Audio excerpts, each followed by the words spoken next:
Hello, I saw your question on discussion board. You have two rangers that are 9 miles apart. You have the first ranger, and it says the second ranger is due east of the first ranger 9 miles. I called that B.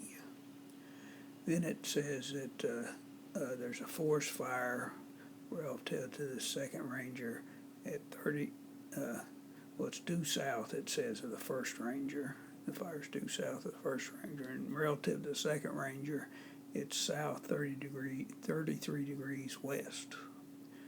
So this angle here would be 33 degrees, which would make this angle over here 33 degrees.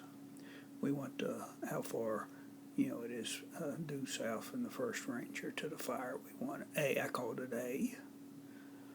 Well, the tangent of an angle equals opposite over adjacent.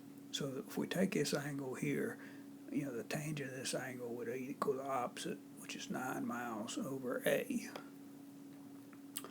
And I just need to solve this for A. So I multiply both sides by A. So I have A tangent 33 degrees equal 9. Then I divide each side by a tangent 33 degrees.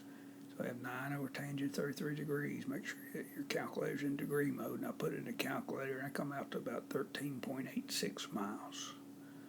Hope that helps.